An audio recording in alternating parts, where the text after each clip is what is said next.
Lalu bagaimana memulainya? Nah, saya modalnya sedikit, tidak punya modal dan lain sebagainya. Assalamualaikum warahmatullahi wabarakatuh. Apa kabar sedulur-sedulur peternak semuanya, dimanapun berada, baik yang sedang berada di dalam negeri maupun yang sedang merantau ke luar negeri. Apa kabar semuanya? Semoga saja Allah Subhanahu wa Ta'ala selalu memberikan kita kesehatan, kelonggaran rezeki, dan juga kekuatan untuk selalu taat kepadanya dalam setiap saat dan keadaan mengikuti cara Rasulullah SAW. Pada video kali ini saya ingin mengajak saudara-saudaraku untuk membuka satu wacana agar supaya kita tidak banyak mengeluh di masa-masa seperti ini, tetapi kita ada sesuatu yang kita lakukan untuk kita bisa survive, bertahan, ya, minimal untuk bertahan, yakni dengan salah satu jenis usaha yang mudah dilakukan, tidak memerlukan waktu banyak, bisa untuk sambilan, dan ini memerlukan modal yang sedikit, tidak banyak modal.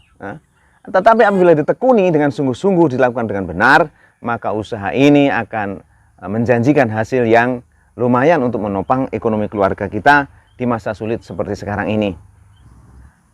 Lalu bagaimana memulainya? Nah, saya modalnya sedikit, tidak punya modal dan lain sebagainya. Usaha beternak ayam kampung skala rumahan ini tidak memerlukan modal besar. Ya, kalau punya modal besar ya tidak apa-apa. Tetapi saya mengatakan tidak memerlukan modal besar, tidak harus, ya. Kenapa? Karena kita bisa memulai dengan skala yang sekecil-kecilnya.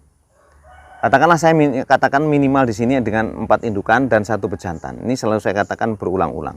4 indukan dengan 1 bejantan ini kalau nanti sudah mulai berproduksi, menghasilkan, maka ini akan bisa dirasakan hasilnya. Terutama untuk orang-orang kecil seperti saya ini, ya, orang-orang kampung, orang-orang desa, orang-orang ekonomi, ya. Ekonomi lemah maksudnya. Elit, ya, bukan elit ekonomi sulit, tapi saya tidak merasa sulit. Nah, 4 ekor indukan dengan 1 bejantan ini sudah bisa dirasakan hasilnya.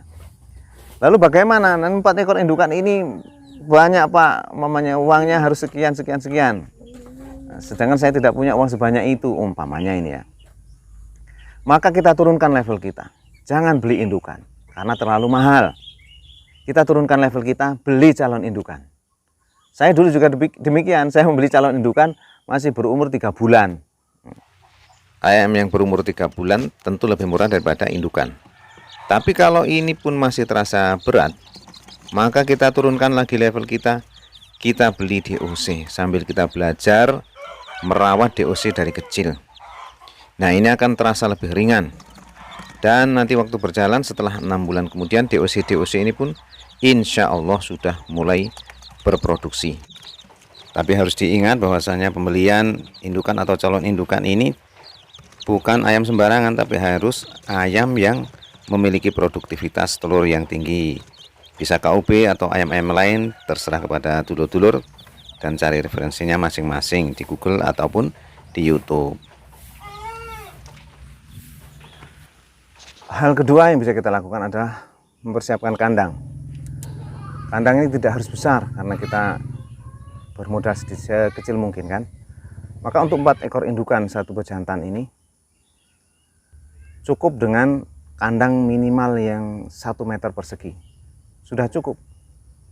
Kalau kita di tempat yang tidak terlalu mempunyai pekarangan lebar atau di perkampungan yang sudah padat, ini sudah cukup untuk memelihara 4 ekor indukan dan 1 bejantan ini dengan 1 meter persegi kandang. Tetapi kalau punya tidak ada salahnya kita berikan kandang yang lebih lebar.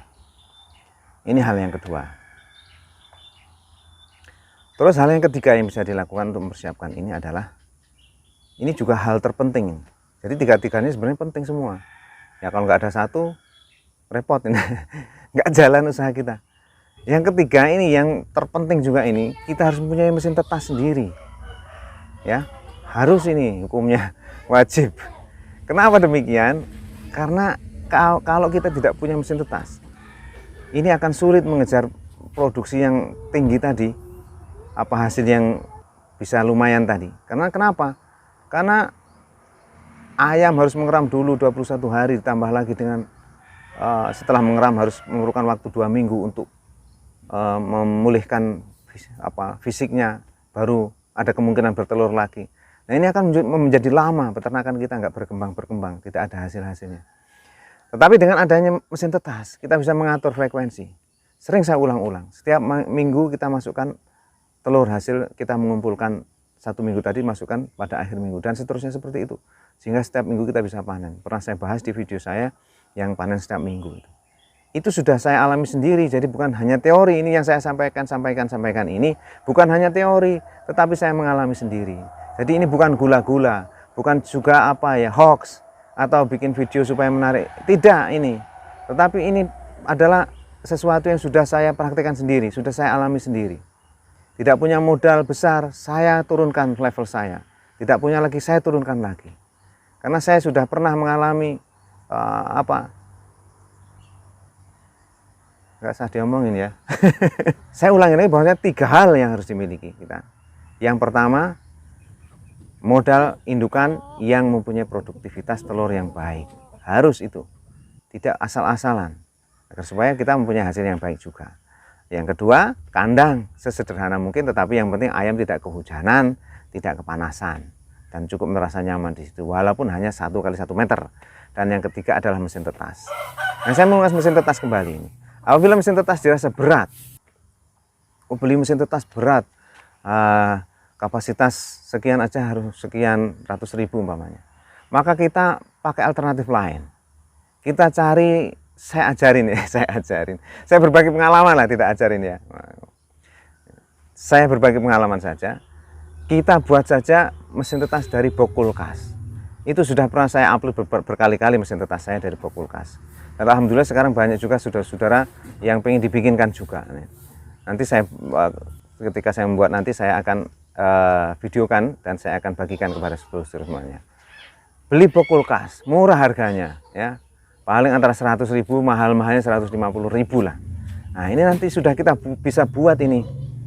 Yang jelas modalnya box kulkas, terus termostat, dan lampu. Itu saja sudah cukup. Tidak sampai mahal, paling 200.000 sudah cukup itu nanti untuk membuat mesin tetas yang bagus. Kualitasnya bagus, tetapi nanti pembalikannya ya dengan manual. Kita balik-balik setiap sehari 2 kali atau 3 kali lah, monggo itu. Triknya nanti kita ketemu sendiri-sendiri. Mesin tetas ini penting ini. Bukan hanya penting, tapi penting kalau kata orang Jawa Timur ya. Penting banget pokoknya. Nah, harus ini. Dengan mesin tetas yang kita punya itu nanti, yang modal sedikit tadi, kita sudah bisa merasakan nanti hasilnya. Nah, nanti cara membuat mesin tetas dengan box kulkas, nanti bisa dicari referensinya lah. Di video saya juga ada. Tetapi nanti akan ada tutorial yang lengkap, bukan tutorial lah ya, berbagi cerita lah, bagi cerita yang lengkap tentang pembuatan nanti. Oke, sedulur-sedulur semuanya, mudah-mudahan apa yang saya sampaikan ini nanti bisa menjadikan bahan inspirasi untuk sedulur-sedulur semuanya, agar supaya bisa memulai satu usaha dengan hati yang ringan, dengan modal yang ringan, tetapi dengan satu keyakinan bahwasanya apabila ini ditekuni dengan sungguh-sungguh, insya Allah akan memberikan hasil yang baik untuk menopang survive, bertahan di dalam kehidupan kita yang sedang dalam keadaan sulit ini. Apabila dirasa video ini ada manfaatnya, boleh di subscribe. Apabila tidak, silahkan di skip saja. Dan banyak kesalahan yang saya sampaikan, saya mohon maaf pada dulur-dulur. Kebenaran hanya milik Allah Subhanahu wa Ta'ala. Dan saya akhiri, subhanakallahumma wa bihamdika, asyhadu an la ilaha illa anta, astaghfiruka wa atubu ilaik. Wassalamualaikum warahmatullahi wabarakatuh.